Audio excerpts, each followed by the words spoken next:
Pernahkah kalian bertanya-tanya mengapa beberapa ajaran spiritual dari masa lalu lenyap tanpa jejak? Tidak semua keyakinan kuno diterima begitu saja oleh penguasa. Beberapa di antaranya justru dianggap berbahaya, sesat, bahkan dicap sebagai ancaman serius bagi kekuasaan yang sedang berkuasa. Ajaran-ajaran ini ditolak, ditindas, dan sengaja dihapus dari catatan sejarah. Tapi, mengapa? Apa sebenarnya yang membuat mereka begitu ditakuti hingga harus dimusnahkan? Mari kita telusuri sisi lain dari sejarah spiritualitas, sisi yang jarang sekali diceritakan. Sebenarnya, apa sih yang dimaksud dengan berbahaya dalam konteks ini? Seringkali, kata berbahaya bukan berarti ajaran itu mengajarkan kekerasan atau kejahatan. Berbahaya di sini lebih sering merujuk pada 3 hal. Pertama, berbahaya bagi kekuasaan politik. Ajaran yang tidak mengakui otoritas raja atau kaisar sebagai wakil Tuhan jelas menjadi ancaman. Kedua, berbahaya bagi tatanan sosial yang sudah mapan. Misalnya, ajaran yang mempromosikan kesetaraan antara pria dan wanita, atau antara budak dan orang merdeka, tentu akan mengguncang struktur masyarakat saat itu. Dan ketiga, berbahaya bagi agama resmi yang dominan. Kehadiran keyakinan baru yang menarik banyak pengikut bisa menggerus pengaruh institusi agama yang sudah ada. Jadi, label berbahaya seringkali merupakan stempel politik untuk melindungi status quo.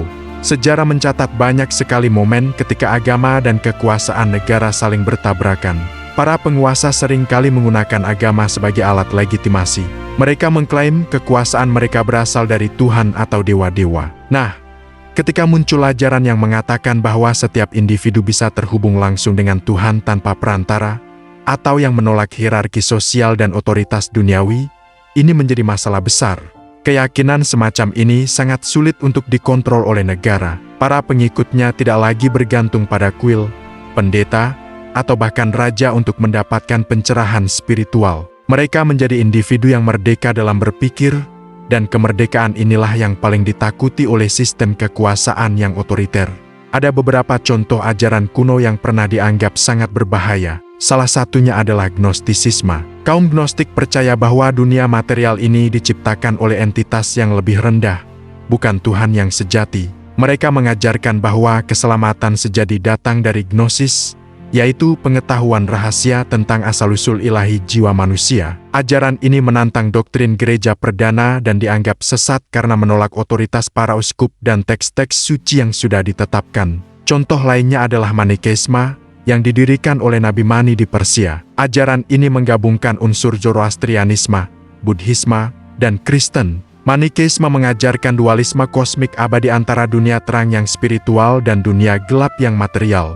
Karena sifatnya yang universal dan terorganisir dengan baik, ajaran ini menyebar dengan cepat dari Tiongkok hingga Kekaisaran Romawi, dan dianggap sebagai saingan serius bagi agama-agama negara. Selain itu, banyak aliran mistik dan esoterik kuno lainnya yang juga mengalami nasib serupa, karena mereka lebih fokus pada pengalaman spiritual pribadi daripada kepatuhan pada ritual publik. Lalu, mengapa ajaran-ajaran ini harus ditindas dengan begitu keras? Alasan utamanya adalah karena mereka mengancam legitimasi penguasa. Jika rakyat percaya bahwa raja bukanlah utusan Tuhan, maka dasar kekuasaannya akan runtuh. Kedua, ajaran ini seringkali mendorong kebebasan berpikir dan penafsiran individu. Mereka mengajak pengikutnya untuk bertanya, merenung, dan mencari kebenaran sendiri, bukan sekadar menerima apa yang dikatakan oleh otoritas. Ini adalah konsep yang revolusioner pada masanya dan sangat berbahaya bagi rezim yang menuntut kepatuhan buta. Ketiga, ajaran-ajaran ini jelas tidak sejalan dengan doktrin resmi yang telah ditetapkan oleh negara atau institusi agama yang berkuasa. Untuk menjaga kemurnian dan keseragaman ajaran resmi, semua bentuk keyakinan alternatif harus disingkirkan. Penindasan ini adalah cara untuk mempertahankan kontrol atas pikiran dan keyakinan masyarakat. Cara penindasan yang dilakukan pun sangat sistematis dan brutal. Langkah pertama biasanya adalah pelarangan resmi. Ajaran tersebut dinyatakan ilegal, dan semua aktivitas yang terkait dengannya dilarang. Langkah berikutnya adalah penghancuran teks-teks suci mereka. Naskah-naskah dibakar, kuil-kuil dihancurkan, dan simbol-simbol mereka dimusnahkan. Tujuannya adalah untuk menghapus jejak ajaran tersebut dari memori kolektif. Yang paling kejam adalah penganiayaan terhadap para pengikutnya. Mereka ditangkap, disiksa, diasingkan, bahkan dieksekusi. Sejarah mereka kemudian ditulis ulang oleh para pemenang, di mana mereka digambarkan sebagai penyembah setan, pemberontak, atau orang-orang sesat yang bodoh. Melalui propaganda dan kekerasan, ajaran yang tadinya berkembang pesat bisa lenyap sepenuhnya dari catatan sejarah resmi.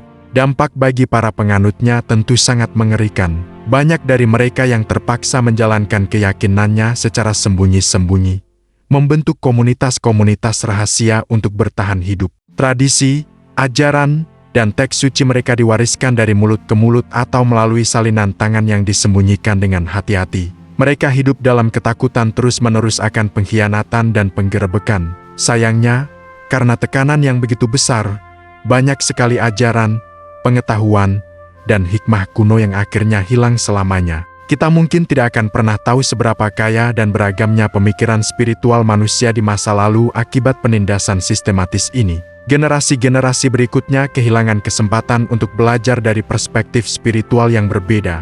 Sekarang, mari kita renungkan kembali, apakah ajaran-ajaran ini benar-benar berbahaya? Mungkin jawabannya adalah berbahaya bagi sistem, tetapi belum tentu berbahaya bagi masyarakat. Banyak dari ajaran yang sesat ini justru berisi ajaran moral yang tinggi, filsafat yang mendalam, dan praktik-praktik spiritual yang bertujuan untuk pencerahan batin. Mereka mengajarkan kasih sayang, kebijaksanaan, dan pencarian kebenaran. Kata berbahaya seringkali hanya sebuah label yang berarti tidak bisa dikendalikan oleh pihak penguasa. Ajaran yang membebaskan pikiran individu selalu dianggap ancaman oleh sistem yang dibangun di atas kontrol dan kepatuhan. Mungkin, bahaya yang sebenarnya bukanlah pada ajarannya, melainkan pada potensi ajaran tersebut untuk menginspirasi perubahan. Meskipun ditindas habis-habisan, beberapa jejak dari ajaran kuno ini ternyata masih bertahan hingga hari ini. Secara tidak langsung, ide-ide mereka menyusup dan memengaruhi perkembangan agama-agama besar yang ada sekarang. Konsep tentang jiwa, surga dan neraka, atau perjuangan antara baik dan jahat dalam banyak agama, terkadang memiliki akar dari tradisi-tradisi yang lebih tua dan pernah dianggap sesat ini. Selain itu, tradisi mistik dan filsafat di seluruh dunia seringkali menyimpan gema dari ajaran Gnostik atau Manikeis. Dan yang paling menakjubkan, penemuan-penemuan arkeologis modern, seperti penemuan naskah Nag Hammadi di Mesir pada tahun 1945, telah membawa kembali teks-teks kuno yang hilang. Naskah-naskah ini memberi kita kesempatan langka untuk mendengar suara mereka yang telah dibungkam selama ribuan tahun. Pada akhirnya, kisah tentang ajaran-ajaran yang hilang ini mengingatkan kita pada sebuah pepatah lama, sejarah ditulis oleh para pemenang. Banyak keyakinan kuno yang lenyap dari peradaban bukan karena mereka salah atau jahat, tetapi justru karena mereka terlalu kuat, terlalu menarik, dan terlalu membebaskan sehingga dianggap sebagai ancaman oleh penguasa. Memahami masa lalu yang kompleks ini bukan hanya soal belajar sejarah. Ini adalah pelajaran penting yang membantu kita untuk berpikir lebih kritis hari ini. Kita jadi lebih waspada terhadap narasi tunggal dan lebih terbuka untuk memahami bahwa kebenaran seringkali memiliki banyak sisi. Dengan menggali kembali kisah-kisah yang terlupakan ini, kita tidak hanya memperkaya pengetahuan kita, tetapi juga belajar untuk lebih menghargai kebebasan berpikir dan keragaman keyakinan. Lalu, bagaimana penindasan ini dilakukan secara sistematis? Cara pertama dan yang paling umum adalah pelarangan total terhadap ajaran tersebut. Penguasa akan mengeluarkan dekret resmi yang menyatakan ajaran itu ilegal. Siapapun yang terbukti menganut atau menyebarkannya akan dihukum berat. Langkah berikutnya adalah penghancuran fisik bukti-bukti ajaran itu. Teks-teks suci, manuskrip, dan tulisan apapun yang berkaitan dengan ajaran ini akan dikumpulkan dan dibakar di depan umum. Pembakaran teks bukan hanya untuk menghilangkan ajaran, tetapi juga sebagai simbol peringatan yang kuat bagi siapapun yang berani menentang kekuasaan. Ini adalah cara efektif untuk menghapus memori kolektif suatu ajaran dari sejarah. Namun, penindasan tidak berhenti di situ. Langkah yang lebih kejam adalah penganiayaan langsung terhadap para pengikutnya. Mereka akan diburu, ditangkap, disiksa, hingga dieksekusi. Tujuannya adalah untuk menimbulkan ketakutan massal, sehingga tidak ada lagi yang berani mengikuti atau bahkan bersimpati pada ajaran terlarang itu. Catatan sejarah seringkali mencatat penganiayaan ini sebagai tindakan heroik untuk membersihkan masyarakat dari kesesatan. Terakhir, adalah penghapusan dari catatan sejarah. Para penulis sejarah yang bekerja di bawah penguasa akan diperintahkan untuk tidak menyebut ajaran ini, atau jika terpaksa disebut, harus digambarkan sebagai sesuatu yang jahat, bodoh, dan tidak bermoral. Dengan cara ini, generasi mendatang tidak akan pernah tahu kebenaran tentang ajaran tersebut. Mereka hanya akan mengenalinya sebagai musuh negara atau agama. Kombinasi dari pelarangan, penghancuran teks, penganiayaan pengikut, dan manipulasi sejarah memastikan sebuah ajaran benar-benar terkubur dan dilupakan. Lalu apa dampaknya bagi para penganut yang berhasil selamat dari penindasan brutal ini? Mereka tidak punya pilihan lain selain bersembunyi. Mereka terpaksa menjalankan keyakinan mereka secara diam-diam, jauh dari mata publik dan aparat penguasa. Komunitas-komunitas rahasia pun terbentuk, di mana mereka bisa beribadah dan saling menguatkan satu sama lain dalam ketakutan. Tradisi dan ajaran yang dulunya terbuka kini harus diwariskan secara lisan dari generasi ke generasi atau melalui simbol-simbol rahasia yang hanya dimengerti oleh kalangan internal. Proses ini sangat berisiko, karena jika satu generasi gagal mewariskannya, seluruh pengetahuan itu bisa hilang selamanya. Banyak ajaran yang akhirnya benar-benar lenyap dari muka bumi. Pengetahuan spiritual, filsafat, dan ritual yang telah berkembang selama berabad-abad musnah tanpa jejak. Kita mungkin tidak akan pernah tahu seberapa kaya dan beragamnya pemikiran spiritual manusia di masa lalu karena upaya penghapusan yang sistematis ini. Mereka yang bertahan hidup dalam persembunyian seringkali hidup dalam paranoia konstan. Setiap orang asing adalah potensi ancaman, setiap percakapan bisa menjadi jebakan. Kehidupan mereka dipenuhi dengan kode-kode rahasia dan kehati-hatian tingkat tinggi. Ini adalah tragedi besar dalam sejarah peradaban manusia, di mana kebijaksanaan kuno dihancurkan bukan karena salah, tetapi karena dianggap sebagai ancaman oleh mereka yang berkuasa. Bayangkan, berapa banyak harta karun pemikiran yang telah hilang akibat penindasan ini. Sekarang, mari kita tanyakan pertanyaan yang paling penting, apakah ajaran-ajaran ini benar-benar berbahaya? Jawabannya tergantung dari sudut pandang siapa kita melihatnya. Bagi sistem kekuasaan yang mapan, ya, ajaran ini sangat berbahaya. Mengapa? Karena mereka menantang status quo, ajaran yang mendorong pemikiran individu, menolak hierarki, dan mengajarkan bahwa setiap orang bisa mencapai pencerahan tanpa perantara adalah ancaman langsung bagi struktur kekuasaan, baik politik maupun agama, yang bergantung pada kontrol dan kepatuhan. Penguasa membutuhkan rakyat yang patuh dan mudah diatur, bukan individu yang berpikir kritis dan mempertanyakan otoritas. Namun, jika kita melihatnya dari sudut pandang masyarakat luas atau perkembangan pemikiran manusia, ajaran ini seringkali tidak berbahaya sama sekali. Sebaliknya, banyak dari ajaran yang ditindas ini justru berisi nilai-nilai moral yang tinggi, wawasan filosofis yang mendalam, dan praktik spiritual yang bertujuan untuk pengembangan diri. Gnostisisme, misalnya, mendorong pencarian pengetahuan batiniah.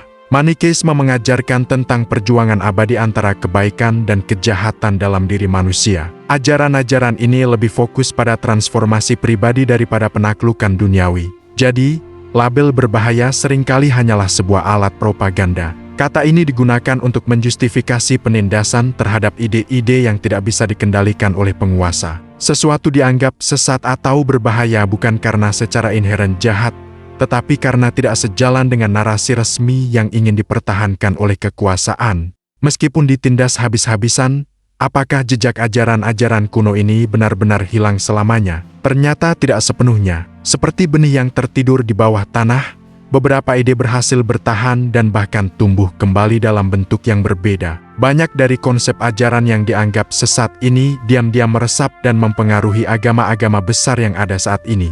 Misalnya, konsep dualitas antara baik dan jahat, terang dan gelap, yang sangat kuat dalam Manikeisme, dapat kita temukan jejaknya dalam teologi banyak agama modern. Ide tentang pengetahuan rahasia atau pencerahan batin dari Gnostisisme juga terus hidup dalam berbagai tradisi mistik dan esoterik hingga hari ini. Selain itu, warisan mereka juga bertahan dalam bentuk tradisi filsafat. Ide-ide tentang kebebasan berpikir, pencarian kebenaran pribadi, dan penolakan terhadap dogma kaku menjadi fondasi bagi banyak gerakan intelektual di kemudian hari. Para filsuf dan pemikir seringkali secara tidak sadar menggemakan kembali pertanyaan-pertanyaan yang pertama kali diajukan oleh para penganut ajaran kuno ini. Penemuan kembali naskah-naskah kuno di zaman modern juga menjadi titik balik yang luar biasa. Contoh paling terkenal adalah penemuan perpustakaan Nag Hammadi di Mesir pada tahun 1945, yang berisi puluhan teks Gnostik kuno yang sebelumnya dianggap telah musnah. Penemuan ini seperti membuka jendela ke dunia yang hilang, memungkinkan kita untuk mempelajari ajaran ini langsung dari sumbernya, bukan dari catatan para penentangnya. Sebagai penutup, kisah tentang ajaran-ajaran kuno yang dianggap berbahaya ini memberi kita sebuah pelajaran yang sangat penting. Sejarah seringkali ditulis oleh para pemenang. Apa yang kita baca dalam buku-buku sejarah resmi adalah versi cerita dari pihak yang berkuasa. Banyak ajaran, ide, dan kelompok yang hilang dari catatan sejarah bukan karena mereka salah atau jahat, tetapi justru karena mereka terlalu kuat, terlalu berpengaruh, dan terlalu mengancam bagi status quo. Mereka tidak bisa dikendalikan, sehingga mereka harus dimusnahkan. Memahami hal ini membantu kita untuk tidak menelan mentah-mentah setiap narasi sejarah yang disajikan kepada kita. Ini mendorong kita untuk selalu berpikir kritis, bertanya, dan mencari perspektif alternatif. Kisah mereka adalah pengingat bahwa kebenaran seringkali jauh lebih kompleks daripada narasi hitam putih yang disederhanakan. Dengan mempelajari jejak-jejak yang tertinggal dari ajaran-ajaran yang hilang ini, kita tidak hanya belajar tentang masa lalu, tetapi juga belajar bagaimana menjadi pemikir yang lebih bebas dan kritis di masa sekarang. Sejarah bukan hanya tentang mengingat tanggal dan nama, tetapi tentang memahami bagaimana kekuasaan membentuk pengetahuan dan bagaimana ide-ide yang kuat tidak akan pernah benar-benar bisa dihancurkan. Contohnya adalah Gnostisisme. Ajaran ini meyakini kalau manusia bisa mencapai keselamatan melalui pengetahuan rahasia atau gnosis, bukan lewat perantara institusi agama resmi. Bayangkan, jika setiap orang bisa terhubung langsung dengan yang ilahi tanpa butuh gereja atau pendeta, apa dampaknya bagi struktur kekuasaan yang ada saat itu? Tentu saja, ini dianggap sangat mengancam. Bagi mereka, Gnostisisme bukan sekadar ajaran alternatif, tapi serangan langsung terhadap otoritas mereka. Para penganut Gnostik percaya bahwa dunia material ini diciptakan oleh entitas yang lebih rendah, bukan Tuhan yang sejati. Jiwa manusia yang merupakan percikan ilahi terperangkap di dalamnya. Satu-satunya cara untuk bebas adalah dengan memperoleh pengetahuan spiritual mendalam. Ajaran ini tentu saja bertentangan langsung dengan doktrin resmi yang menyatakan dunia diciptakan oleh Tuhan yang Maha Baik dan keselamatan hanya bisa didapat melalui institusi yang sudah mapan. Kemudian ada Manikeisme, yang didirikan oleh seorang nabi bernama Mani. Ajaran ini menggabungkan unsur-unsur Zoroastrianisme, Buddhisme, dan Kristen. Intinya adalah keyakinan dualistik bahwa dunia ini merupakan medan pertempuran abadi antara kerajaan terang dan kerajaan gelap. Manusia berada di tengah-tengahnya, dan tugas mereka adalah membebaskan partikel cahaya yang terperangkap dalam materi gelap. Manikeisme menyebar dengan sangat cepat dari Eropa hingga Tiongkok, karena sifatnya yang universal dan mudah dipahami. Namun, bagi Kekaisaran Romawi dan Persia, ajaran ini dianggap subversif. Mereka melihatnya sebagai ancaman karena menciptakan loyalitas yang melampaui batas negara dan kaisar. Kesetiaan para penganutnya bukan pada penguasa duniawi, melainkan pada perjuangan kosmik antara terang dan gelap. Ini membuat mereka sulit dikendalikan dan dicurigai sebagai agen asing atau pemberontak. Selain itu, banyak aliran mistik dan esoterik kuno lainnya yang juga mengalami nasib serupa. Ajaran-ajaran ini seringkali berfokus pada pengalaman spiritual pribadi, meditasi, dan pencarian makna di luar dogma yang kaku. Mereka mengajarkan bahwa kebenaran sejati ada di dalam diri setiap individu, bukan dimonopoli oleh satu kelompok. Konsep seperti ini jelas tidak disukai oleh penguasa, baik politik maupun agama, yang ingin memegang kendali penuh atas pikiran dan keyakinan rakyatnya. Aliran-aliran ini dianggap berbahaya karena mendorong orang untuk berpikir mandiri dan mempertanyakan otoritas. Lalu, mengapa ajaran-ajaran ini harus ditindas dengan begitu keras? Alasan utamanya adalah legitimasi. Kekuasaan seorang raja atau kaisar seringkali didasarkan pada dukungan ilahi atau restu dari agama resmi. Jika muncul ajaran baru yang mengatakan bahwa raja bukanlah wakil Tuhan atau bahwa ada jalan lain menuju keselamatan, maka fondasi kekuasaan itu akan goyah. Ajaran yang mengajarkan kebebasan berpikir dan kemandirian spiritual adalah ancaman langsung bagi sistem yang menuntut kepatuhan buta. Ketika rakyat mulai mempertanyakan, penguasa akan kehilangan kendali. Selain itu, doktrin resmi berfungsi sebagai perekat sosial yang menyatukan masyarakat di bawah satu ideologi. Kehadiran ajaran lain dianggap bisa memecah belah dan menciptakan kekacauan sosial. Oleh karena itu, Penindasan seringkali dianggap sebagai satu-satunya cara untuk menjaga stabilitas dan melanggengkan kekuasaan. Cara penindasan yang dilakukan pun sangat sistematis dan brutal. Langkah pertama biasanya adalah melarang ajaran tersebut secara resmi dan menyatakan para pengikutnya sebagai bidah atau musuh negara. Kemudian, dilakukan pembakaran teks-teks suci mereka secara massal. Ini bukan hanya untuk menghilangkan ajarannya, tapi juga untuk menghapus jejak sejarah dan eksistensi mereka. Bayangkan, berapa banyak naskah kuno berisi kearifan dan pengetahuan yang hilang selamanya dalam api. Para pengikutnya juga tidak luput dari persekusi. Mereka diburu, dianiaya, dipenjara, bahkan dieksekusi. Tujuannya adalah untuk menciptakan ketakutan agar tidak ada lagi yang berani mengikuti atau menyebarkan ajaran tersebut. Nama mereka dihapus dari catatan sejarah, seolah-olah mereka tidak pernah ada. Sejarah kemudian ditulis ulang oleh para pemenang, yang menggambarkan mereka sebagai kelompok sesat, jahat, dan berbahaya. Dampak bagi para penganutnya tentu sangat mengerikan. Mereka yang selama terpaksa hidup dalam persembunyian, menjalankan keyakinan mereka secara rahasia dari generasi ke generasi. Tradisi yang tadinya terbuka dan berkembang menjadi sesuatu yang harus disembunyikan di ruang bawah tanah atau diwariskan melalui simbol-simbol rahasia. Banyak sekali detail ajaran, ritual, dan pengetahuan yang akhirnya hilang seiring berjalannya waktu karena tidak bisa diajarkan secara bebas. Komunitas mereka tercerai-berai, hidup dalam ketakutan terus-menerus. Warisan intelektual dan spiritual yang mungkin bisa memperkaya peradaban manusia akhirnya terkubur dalam-dalam, hanya menyisakan sedikit fragmen bagi kita untuk dipelajari hari ini. Betapa besarnya kehilangan yang dialami umat manusia akibat intoleransi dan perebutan kekuasaan ini. Namun, pertanyaan yang perlu kita renungkan adalah, apakah ajaran-ajaran ini benar-benar berbahaya? Jawabannya tergantung dari sudut pandang siapa kita melihatnya. Bagi sistem kekuasaan yang mapan, tentu saja sangat berbahaya. Tapi bagi masyarakat luas, belum tentu. Banyak dari ajaran yang dianggap sesat ini sebenarnya berisi ajaran moral yang tinggi, filsafat yang mendalam, dan wawasan spiritual yang kaya. Mereka mendorong orang untuk menjadi lebih baik, lebih bijaksana, dan lebih sadar. Berbahaya dalam konteks ini seringkali hanya berarti tidak bisa dikendalikan. Sesuatu yang mendorong pemikiran kritis, kemandirian, dan otoritas individu dianggap sebagai ancaman bagi struktur hierarkis yang kaku. Jadi, yang diperangi bukanlah kejahatan atau keburukan, melainkan kebebasan berpikir itu sendiri. Terima kasih sudah menyimak sampai akhir. Jika kamu suka dengan konten seperti ini, jangan lupa untuk like, share, dan subscribe channel ini agar tidak ketinggalan video-video menarik lainnya. Sampai jumpa di pembahasan selanjutnya.